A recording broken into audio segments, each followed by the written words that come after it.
The Saatchi Gallery on London's South Bank shows a changing selection of art collected by Charles Saatchi. It presents works by many European and American artists, but it's best known as the defining collection of British art from the last 2 decades. 100 of these artworks are illustrated, reviewed and celebrated in this film.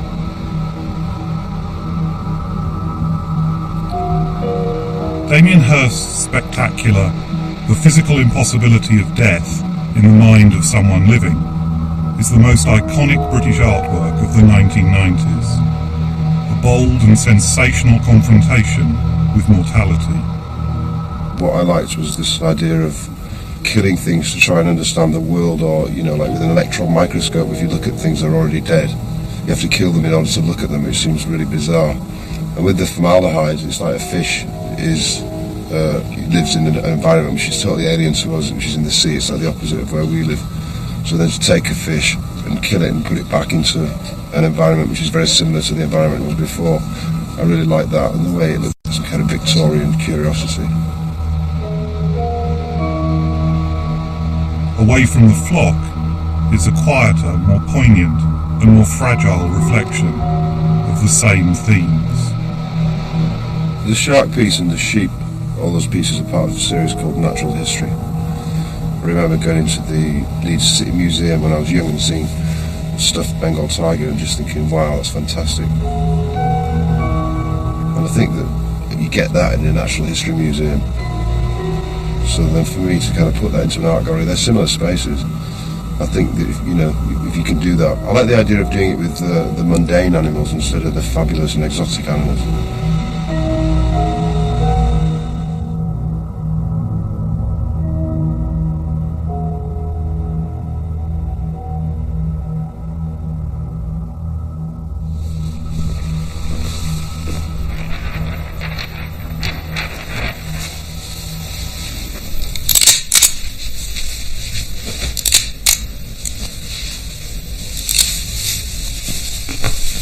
I made Slade Gardens in January 2001. It's quite a large piece of work. It's like 20 foot long, something like that, 30 foot long, I'm not sure. It seemed really big and it took a really long time to make. It wasn't like most of the other paintings take an afternoon, so I can be in the studio at 11 and finish at 3, so this took like 2 months. It's made in vinyl material. It's like a sign maker's vinyl that I cut up and collaged onto plasticated canvas. So it's like a painting, but it's also like a collage, and it's much more hard-edged in a way, and it's less messy. I was trying to make something that was painterly without using paint, so it was to put one colour next to another colour that seemed nice, or to make shapes and patterns and make kind of a formal thing. I was making people that I probably knew. There was something about working slowly and developing what their character looked like according to how they were dressed or how they stood or how they were decorated in a certain way. But mainly it was to do with pattern and colour and things like that.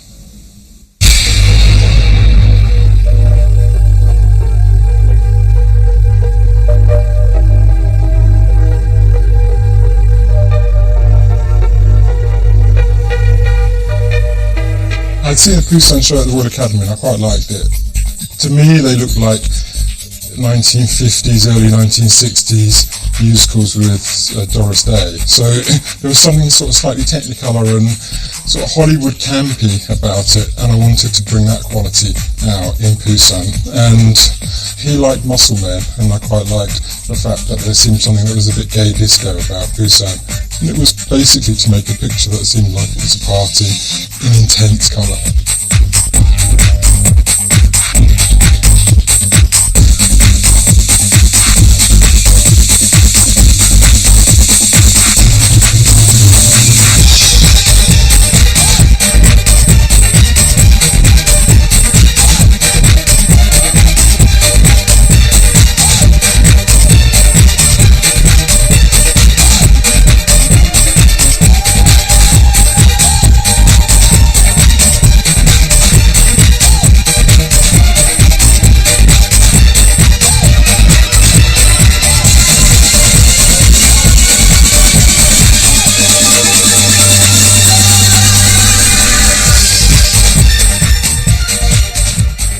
I decided not to be in the film and talking directly about my work and what it means, because I will be giving reasons which are possibly regarded as the reasons why the work exists, and I want the viewer to decide that.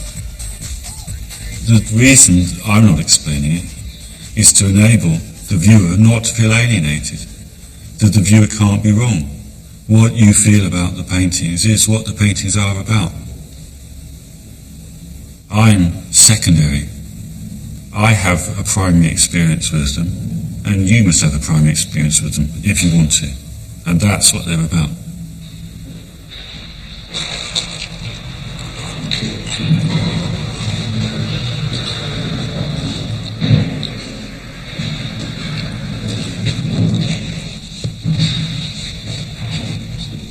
Really do with a bare cucumber, bigger one, and bigger melons. It's a bit,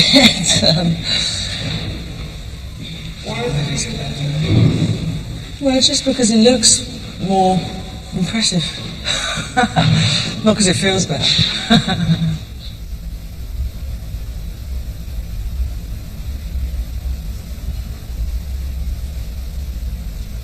There's two things about humour, really. I mean, it's very important to me to have a light touch in the way I handle materials, not just in what the subject is, probably not particularly in what the subject is, but in the way that the materials are handled. Can't stand it when I see really heavy-handed art or things that have been made to death, because I think it actually destroys the humour. I mean, humour is it's quite a tenuous thing, I suppose. So I think it's important to have a light touch so that can just live, almost like a flame or something that can burn.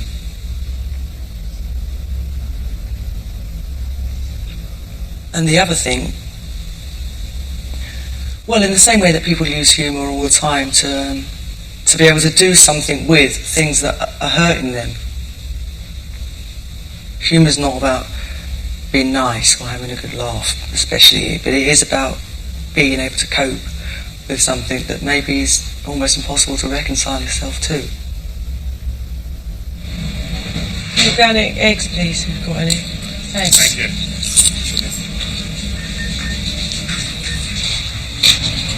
Can I get a large doner, please, with no salad?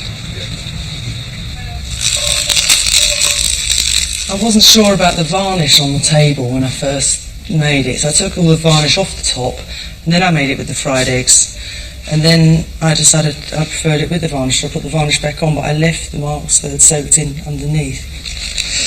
It's cooled off a bit, which is a shame. It doesn't entirely, I've often wondered whether it really needed the hole, but I sort of like the idea of it being more in the table than just sitting on it, and it gives you the opportunity to, I like it.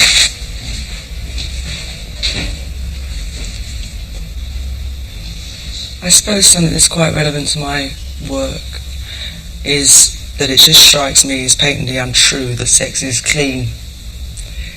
You know, I think a lot of people who get into sex in a big way or like to go on about it are taking the attitude that it's kind of good for you or wholesome or something. And to me, the aspect of sex, which is dirty, it might be lots of other things too, and certainly enjoyable, just stares me in the face. And that might just be my circumstances in my particular life. But I don't think it is. I think it wouldn't even be so enjoyable if it wasn't. So I think that's one of those things very difficult to reconcile, but absolutely crucial that it is that way.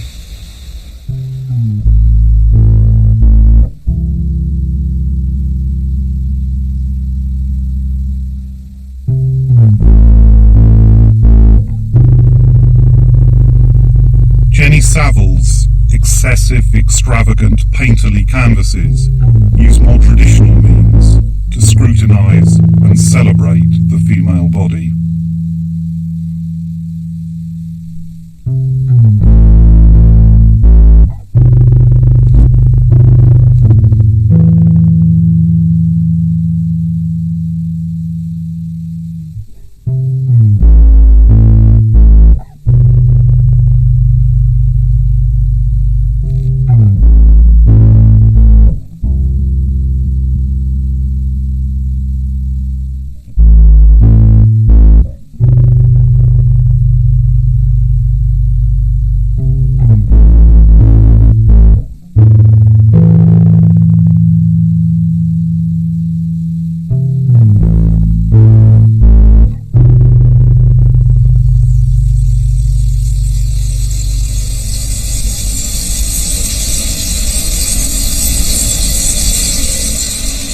itself is a series of sculptures. The first one was made in 1991. It's a mould of my head filled with my blood that was taken out over a 9-month period.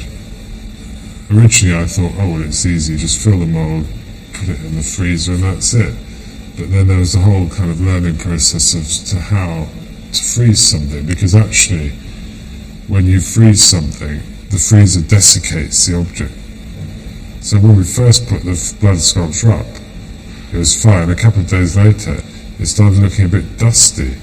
So we pulled it out, and then I did some research and realised that there needed to be a barrier between the object and the air. And in that sculpture, it's a very, very, very thin coating of silicon, just a kind of skin. These pieces are from the period when I was using my body for almost all the sculptures as a kind of stand-in as anybody, really. There's so much kind of personality cult in art, and I was sick of the interpretation that it was about me and somehow that I was bearing my soul. Probably some psychiatrist would say that I was unconsciously, but it wasn't what it was meant to be about. The no visible means of escape, though, they're kind of about the fact that we're prisoners of our body. The fact of embodiment is a kind of shock, in a way, once you realise it. And they're also a kind of psychological shedding of a skin, like, you know, if you change, you may change internally, but you still appear to be the same. So they're like a snake shedding its skin or something.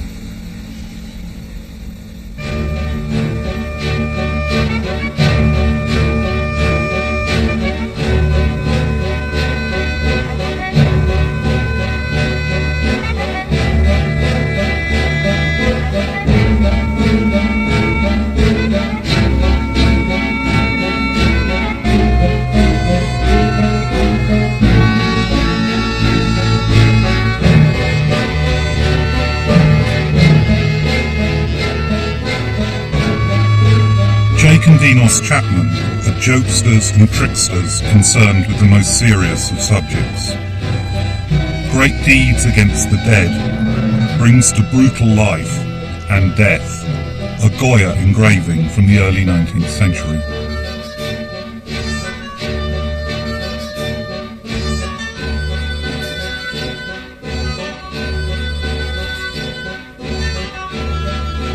The Chapman's tampering with the images of fashion mannequins conjures up violent visions of genetic modification or out-of-control cloning experiments.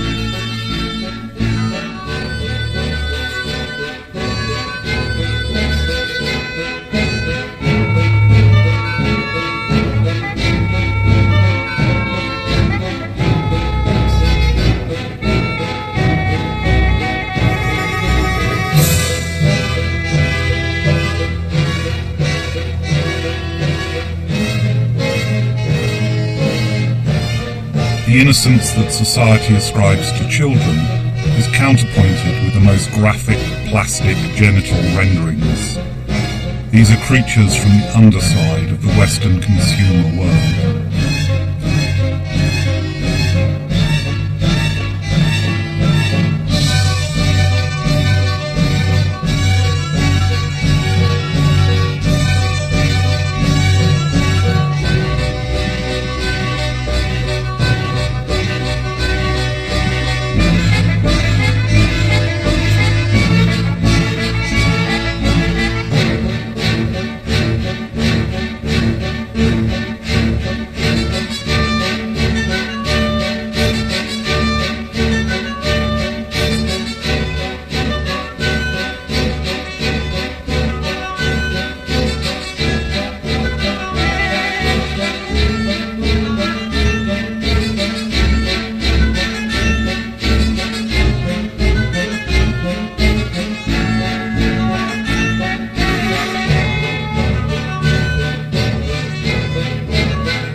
Artist because I'm a creative person.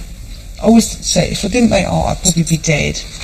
But let's be more realistic about that.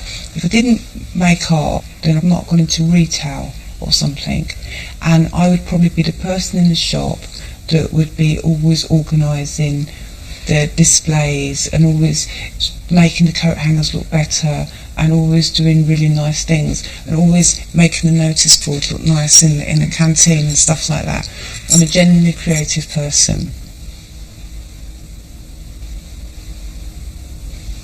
People look at my work and they relate to it because they want to relate to something about life.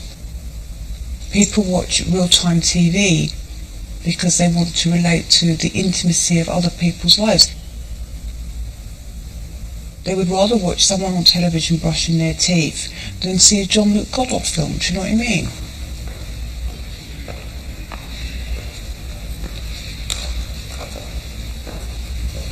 My old works, it's funny because like some of it you look at and you think, oh, that was quite good. Like the tent, for example, I always said it was like carving out gravestones for me. It was like it was a painful piece of work, which I find nauseatingly kind of thing. But I think graphically it's a pretty superb piece of work. People said, oh, who's interested in how many people she shagged? Good point. No one should be. But the tent wasn't about that. It was about how many people I'd slept with or been intimate with, whether it was sexually or just sleep-wise.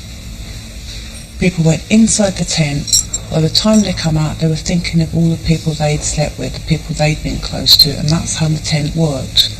And people had to take it back, what they'd said about it.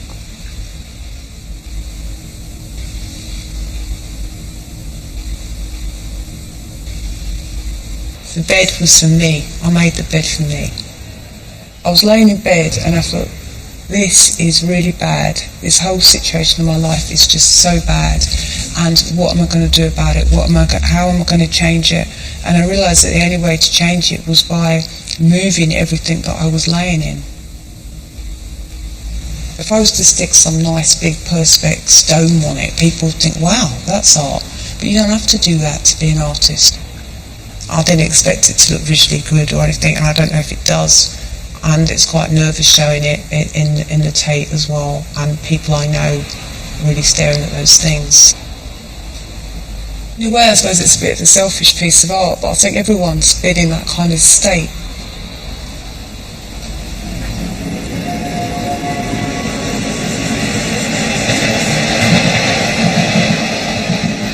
Everybody's so used to seeing photographs that they think if they see a photograph they understand it because they can see what it is. But that's like saying, I like this picture of a vase of flowers because I can see what it is. It could still be kitsch, you know, but it's the way you take a photograph that matters. I published this book of photographs and I couldn't believe the response I had.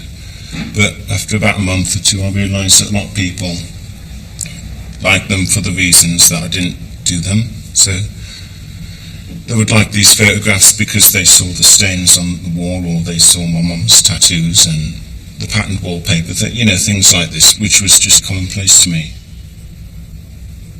I didn't think people would be looking at the surface. I thought they'd see the beauty underneath.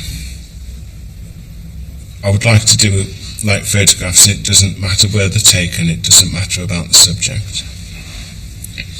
But I would like to do, photographs where people I just try to move the viewer. I just try to make the most moving picture as I can. It doesn't matter about the subject at all. I just try to make the most moving picture.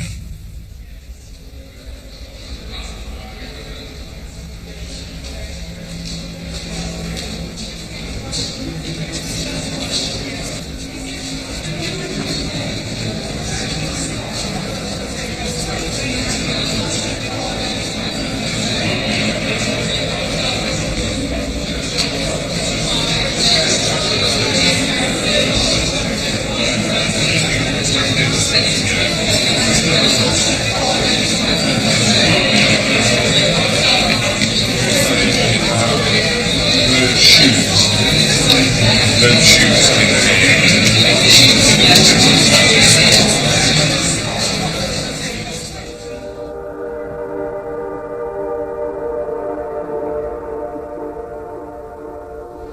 Most people associate vases with the kind of sideboard in your auntie's or something like that, or car boot sale, and those kind of ceramics are often decorated with idealised landscapes, and often there's some tumble-down cottage or some kind of charming old tramp, and that was poverty.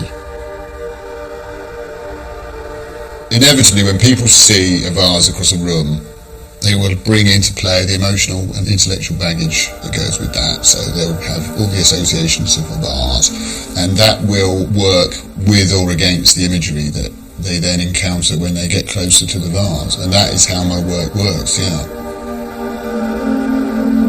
So in a way I'm playing with the prejudice that people have about craft and ceramics and antiques and decorativeness.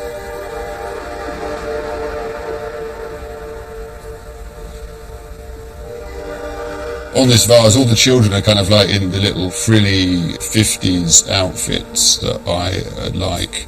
They're a kind of symbol of the sentimentalisation of children. And that sort of precious, oh, lovely little children. And it's kind of like, that's a great thing.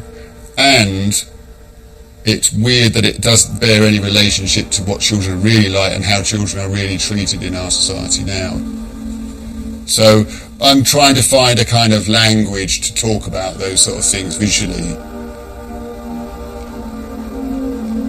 I have to work with a kind of shorthand of symbols, and things like murders and violence often are the shorthand for me of the kind of banal aggression that is in society. You know, road rage, people slapping their kids, you know, in the checkout queue. My work is very painstaking, and I want that to show. You know, I don't necessarily employ the kind of effortless Zen gestures of a lot of potters. I want it to look like it's taken a long time.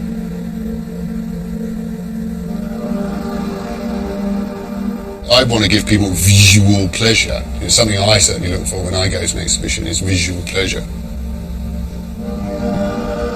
Some of my pots have incredibly fine detail in them that you can only see when you're really close to it.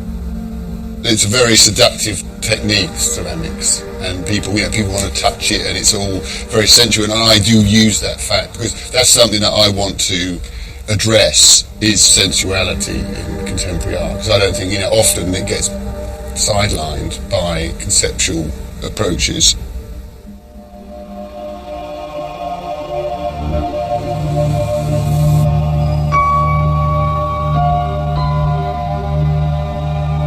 Marcus Harvey's controversial portrait of convicted murderer Myra Hindley, taken from an image endlessly reproduced in newspapers, is chillingly composed using the handprints of children.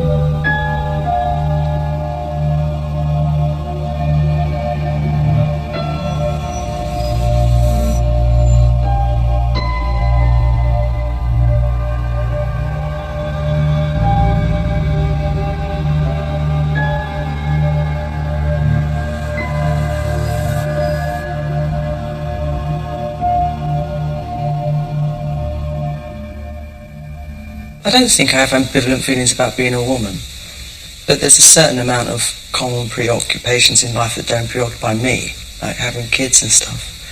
So I don't feel at all like I try and be masculine or masculinize myself, or I don't even feel as if that's the point of the pictures or anything.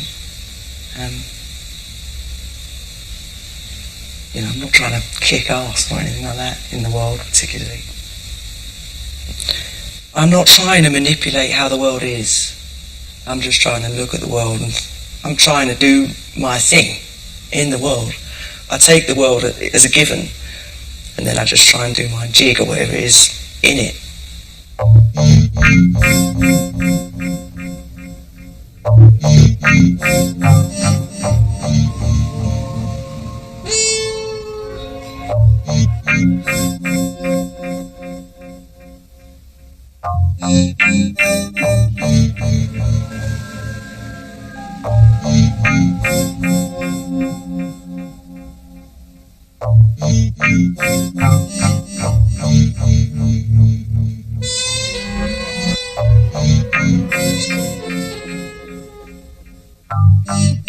Cecily Brown's explosive, excessive paintings feel sexy and sophisticated, sumptuously painted come-ons, alluring and teasing, but offering little that is solid, concrete, real.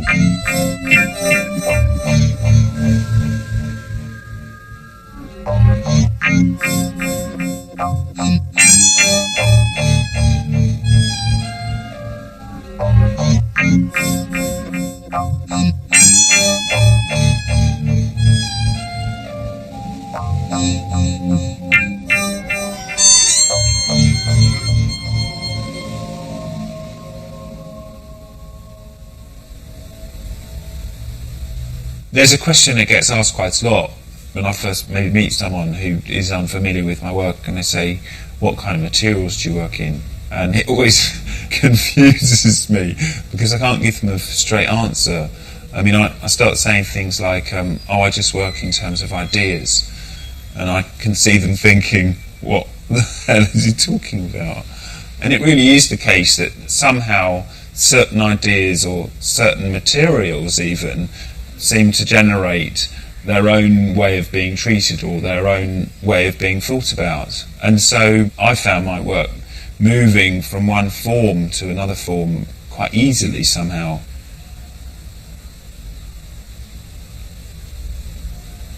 There seemed to be a series of stages that I took when I was making the pop sculpture, which first of all started with wanting to make a waxwork sculpture, and because of its London touristic importance, like Madame Tussauds is the most important tourist attraction in London, and then started thinking about the notion of punk as being something that was sort of like particularly London based and being very touristic.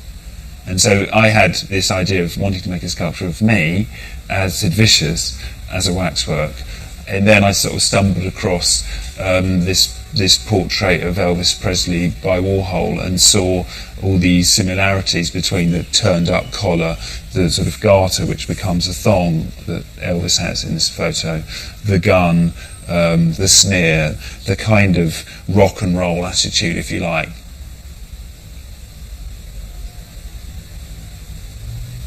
I ended up placing the sculpture on the street just outside of my studio on the Charing Cross Road, and I kept it there for the whole day, from 8 o'clock in the morning till 8 o'clock in the evening. And it did have a very curious and interesting life when it was on the street, because obviously as a sort of public artwork it was doing lots of different jobs at the same time, if you like. People found themselves walking past and looking because it's quite kind of engaging, as sort of sleeping bag, or in a way like the private life of someone being displayed on the street. It's slightly worrying, but also you wouldn't really want to look too hard because someone might see you looking, or the person who's in the sleeping bag might see you looking, and you might get drawn into that sort of story suddenly, which you don't really want to take responsibility for.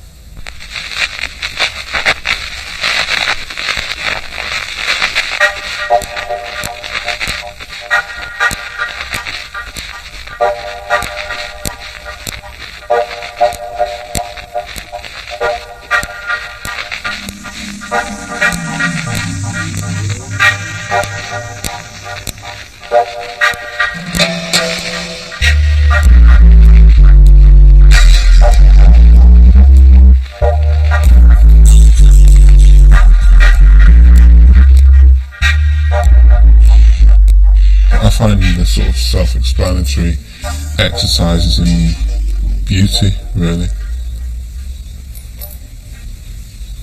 They're images for themselves, really. It's just more about this activity, sat down and having an intimate relationship with a subject matter and some colours. I do them for the studio too, you know, to have something to look at, something to pin on the wall and fill the void, really.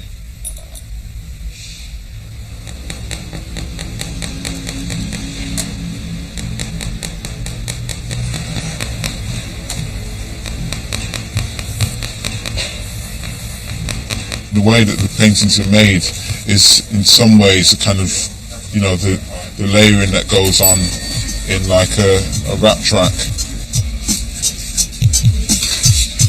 You might lay down a beat, lay down a series of colours.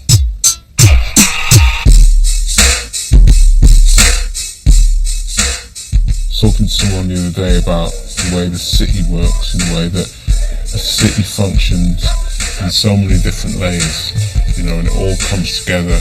It's a kind of a chaos, really, the kind of chaos of the city. Although I do think that the chaos in my paintings is a little bit more ordered than in the city.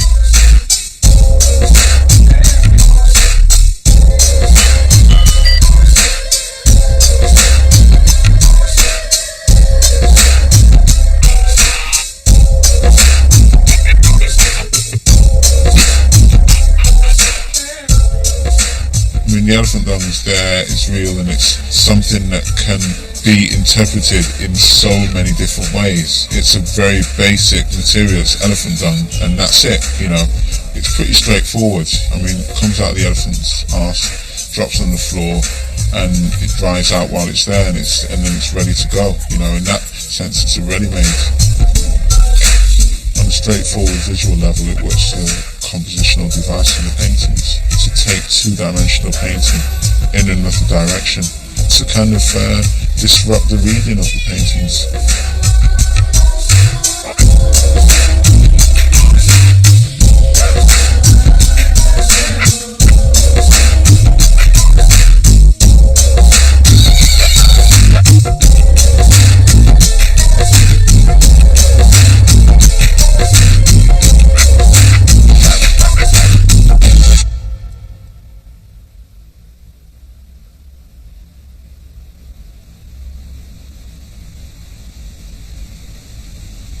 I had this idea that I wanted to mummify the sense of silence in a room. I think that's what mummify the air in a room.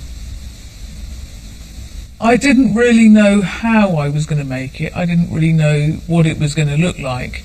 It was just, you know, almost sort of slightly naive. I just thought, well, I want to make this thing, so I'll just try and see what happens. And found this house up in Archway, which I was sort of delighted with because it was close to where I lived as a child.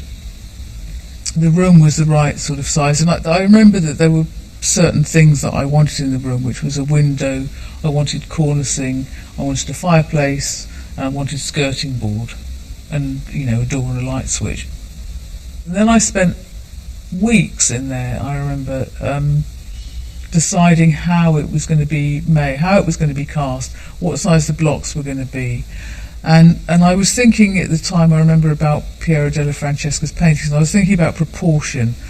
So I was using proportion and also using how the fireplace sits in the room. So I was using that as a centre point and then working from that, and worked all the way around. And this process went on for about 3 months, I think. And it really was a sort of learning process. And then I went home one day, came in the morning, and I remember the light was coming into the studio, really beautiful sunny morning, and I saw the light switch, and the light switch was back to front, and I just thought, oh, what have I made? You know, I'm the wall. And it hadn't occurred to me, you know, at all before that. And I realised that I'd made this thing that was quite kind of bizarre, that I'd actually made myself the wall, I'd made the view the wall. And it was another point, a real kind of moving point for me, and it's sort of quite a sort of revelation, I think. And I called it Ghost.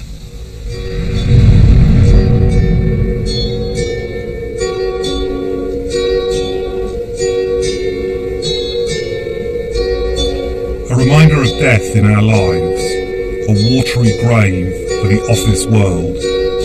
Damien Hirst's Love Lost puts a chair for gynecological examinations inside a womb-like aquarium.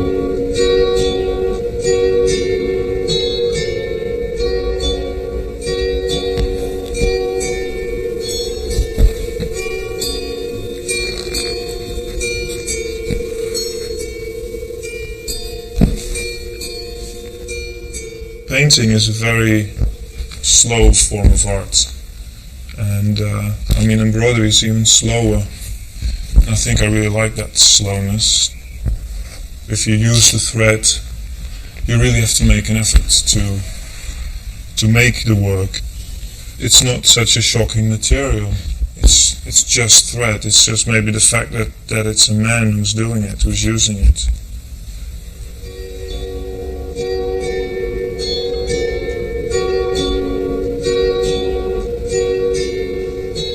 It's a fun material to work with.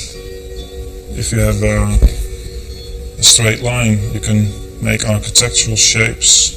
If you drop it down, you got all kinds of volcanic shapes. So, I mean, the canvas is made out of threads, and I think tapestries are about as old as the first paintings. So, I don't question the use of thread anymore.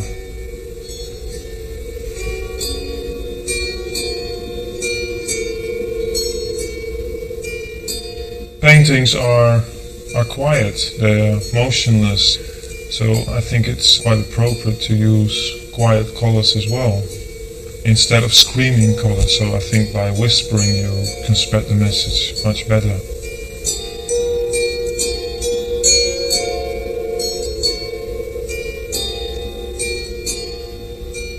Houses and interiors intrigue me because they are only private spaces. This is where we eat, sleep, argue, have sex, and things we're not supposed to know because they're private. It's pretty amazing stuff, but the only problem is you can't put that all into one painting. And how much of that information do I have to put in so the viewer can step in with his or her visual knowledge to finish the painting. So the challenge for me is like, how much? So what goes in and what comes out?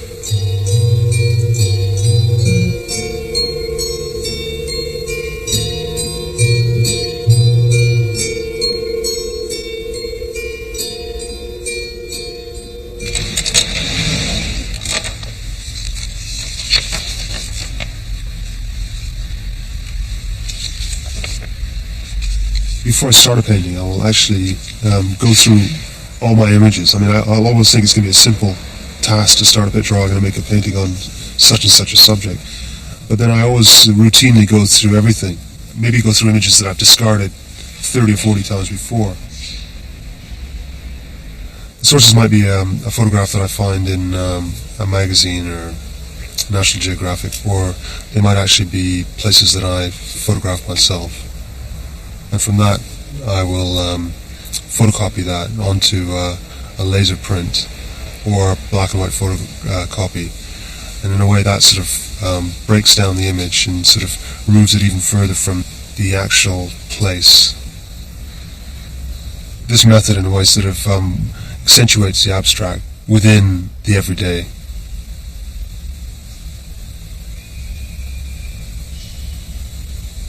I'm trying to say an internal image, really, an image that comes from inside the head, something that's imagined rather than real. I have painted a lot of scenes that may suggest Canada, but a lot of them are actually other places that sometimes it might refer to my memory of Canada. I do feel that there are these sort of blind spots, particularly in my memory, I guess, and I sort of imagine maybe that I did a lot more or I experienced a lot more than I have in a way, and so one fictionalizes actual experience.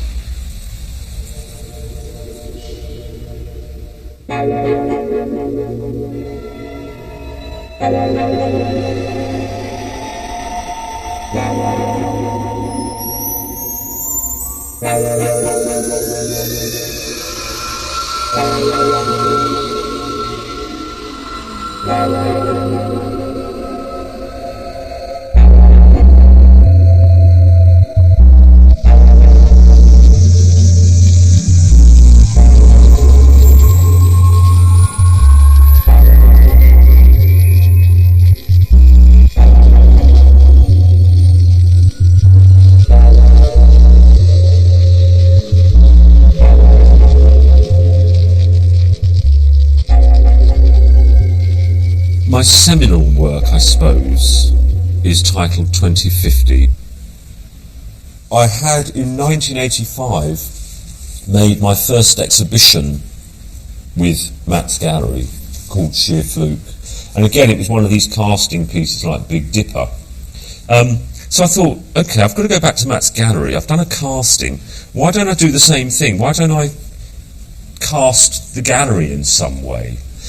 So that was the kind of thinking I was on, and at that time it coincided with a holiday. I went off with my partner Sylvia to the Algarve, and her uncle's place down there had a swimming pool.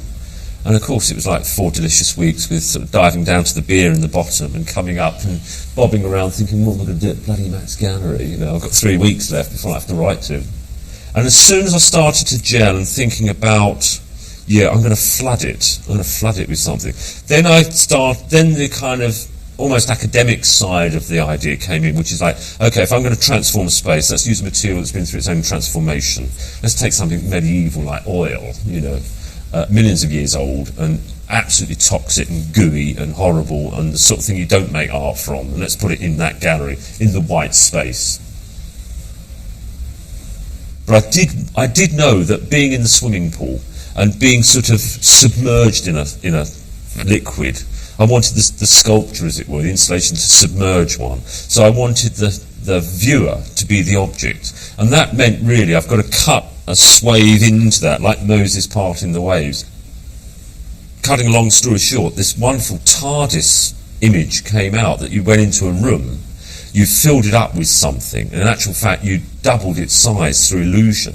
And of course people went in there and they pushed the air in front of them as they walked up the slope of the gangway to where they reached the end, and they'd run out of physical space, and they were just there in a vast open expanse of something that was very difficult to comprehend. I mean, it's a completely psychological piece. People say to me, how deep is it? And I think that's always a bit like watching a magician, and then you're desperate to want to know how it's done. And in actual fact, you shouldn't know. It's best when you don't know. It's a magic trick. I've always said it's as deep as you want it to be.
skin is a heroic monument in painted bronze, enlarged from a humble anatomical toy. According to T.S. Eliot, Jacobean playwright John Webster was much possessed by death and saw the skull beneath the skin. Ditto Damien Hirst.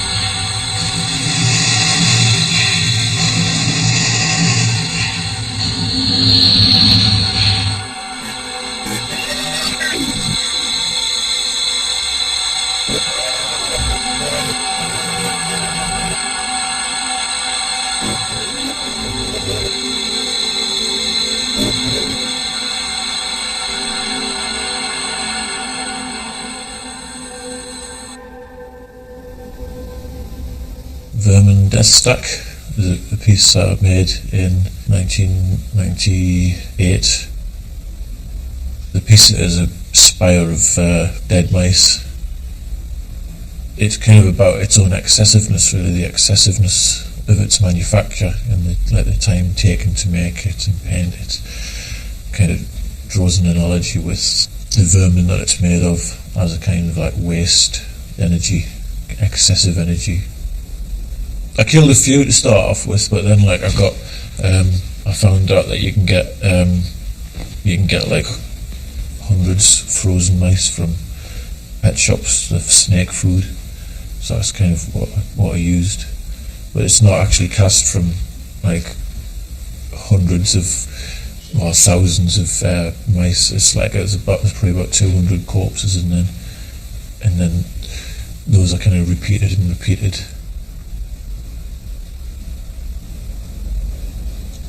Vermin Death Star, it's same idea, but it's a more extreme object, bigger object, more complex, and it's less kind of serenely beautiful. It's more psychotic.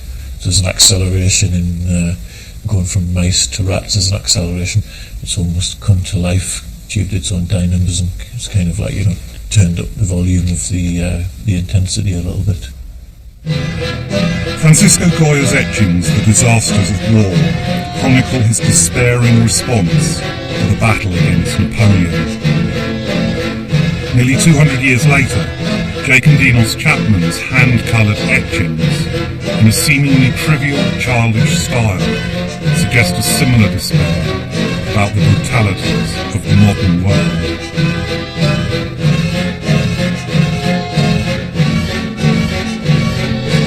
Hell 2 renders a world after Auschwitz and Vietnam in some 5,000 figures cast and painted by the Chapmans over a period of 2 years.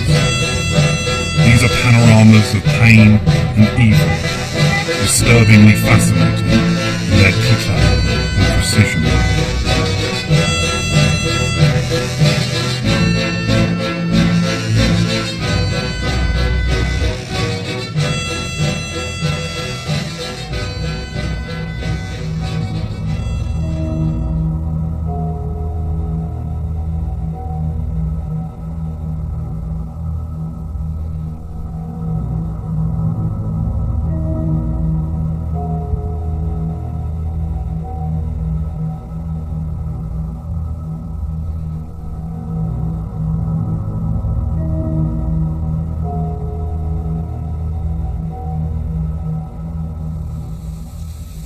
The Hot 100 was the first top 100 painting that I did, and I thought it was going to be the only one. I didn't anticipate making more.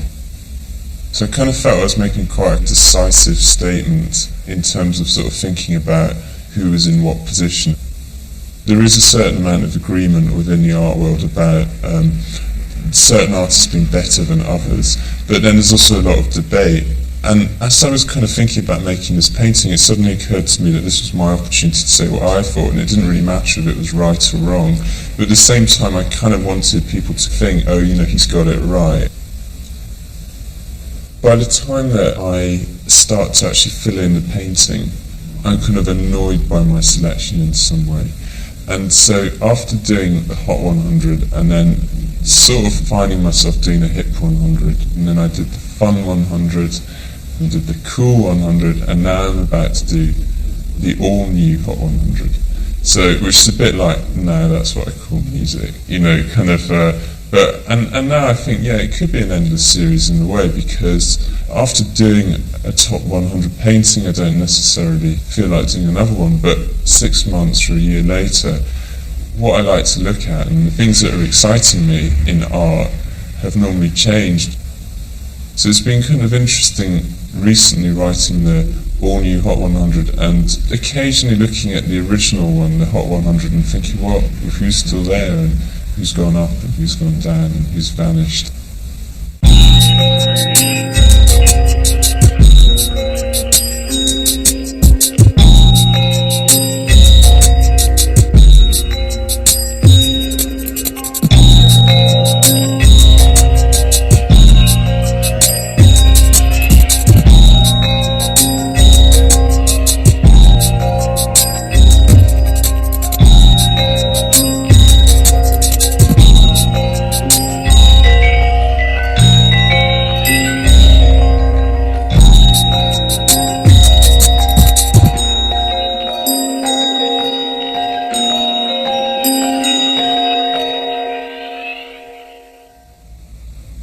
Beach art, I knew I was on to a winner. I knew I couldn't lose, because I knew that it looked beautiful.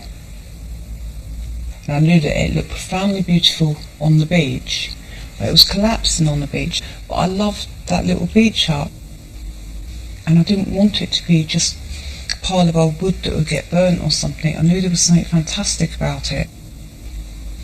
And it was that idea that made me think, well, if I love it so much to look at, why not give it some dignity, straighten it up and put it in this beautiful white immaculate space? Celebrity. This word is really quite repulsive, the celebrity.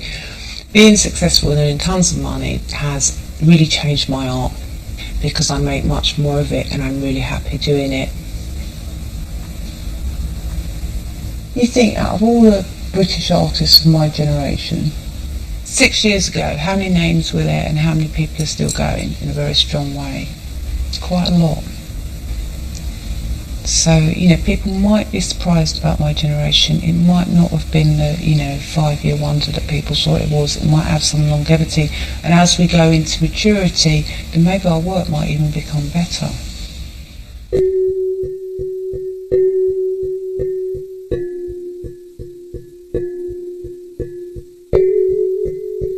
This is a generation that continues to surprise and to challenge and to delight, just as the Chapman family collection does.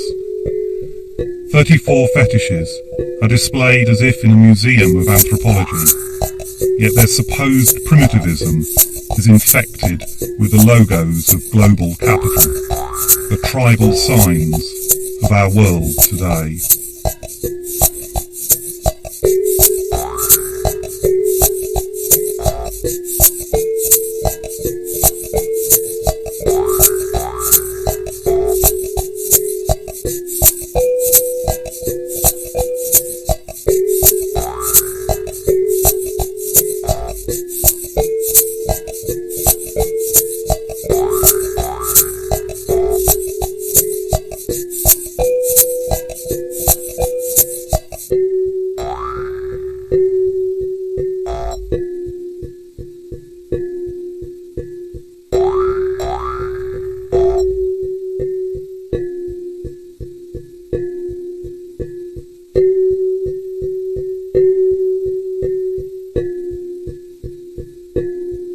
Animals instead of the fabulous and exotic animals.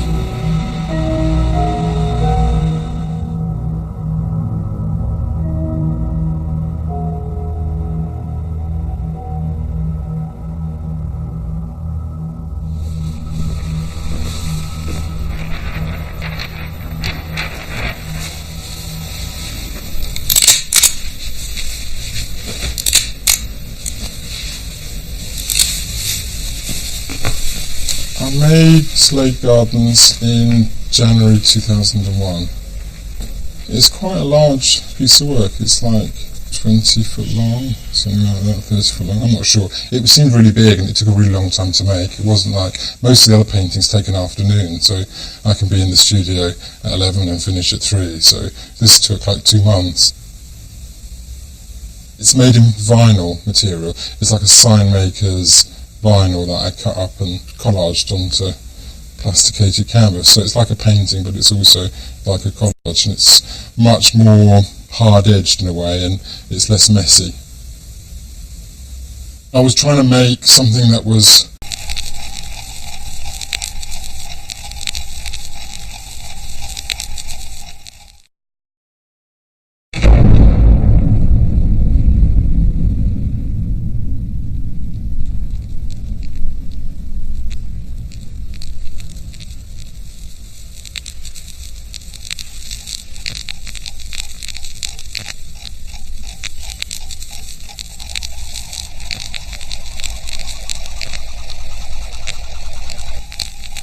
The Saatchi Gallery on London's South Bank shows a changing selection of art collected by Charles Saatchi. It presents works by many European and American artists, but it's best known as the defining collection of British art from the last 2 decades. 100 of these artworks are illustrated, reviewed and celebrated in this film.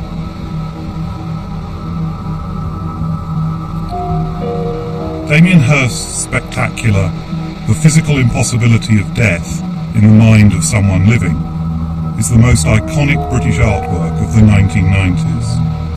Painterly without using paint, so it was to put one colour next to another colour that seemed nice, or to make shapes and patterns and make kind of a formal thing. I was making people that I probably knew. There was something about working slowly and developing what their character looked like according to how they were dressed or how they stood or, how they were decorated in a certain way. But mainly it was to do with pattern and colour and things like that.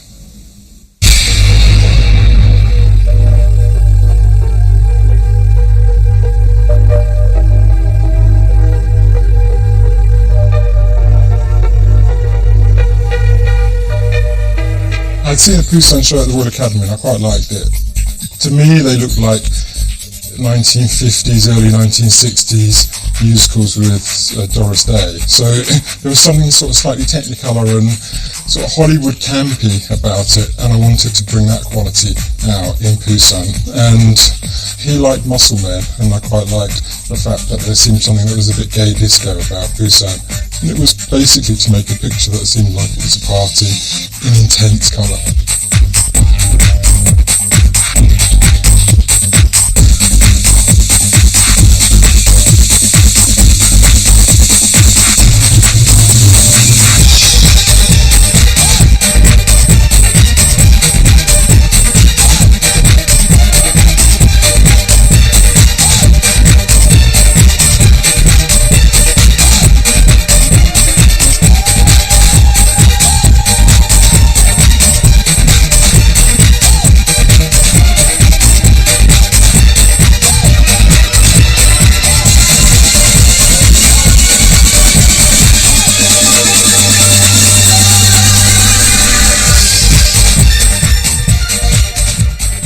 I decided not to be in the film and talking directly about my work and what it means, because I will be giving reasons which are possibly regarded as the reasons why the work exists, and I want the viewer to decide that. The reason I'm not explaining it is to enable the viewer not to feel alienated, that the viewer can't be a bold and sensational confrontation with mortality. What I liked was this idea of killing things to try and understand the world, or, like with an electron microscope, if you look at things that are already dead, you have to kill them in order to look at them, which seems really bizarre. And with the formaldehyde, it's like a fish lives in an environment which is totally alien to us, which is in the sea. It's like the opposite of where we live. So then to take a fish and kill it and put it back into an environment which is very similar to the environment it was before, I really like that, and the way it looks, some kind of Victorian curiosity. Away from the flock is a quieter, more poignant and more fragile reflection of the same themes. The shark piece and the sheep, all those pieces are part of a series called Natural History. I remember going into the Leeds City Museum when I was young and seeing a stuffed Bengal tiger and just thinking, wow, that's fantastic. And I think that you get that in a Natural History Museum. So then for me to kind of put that into an art gallery, they're similar spaces. I think that if you can do that, I like the idea of doing it with the mundane.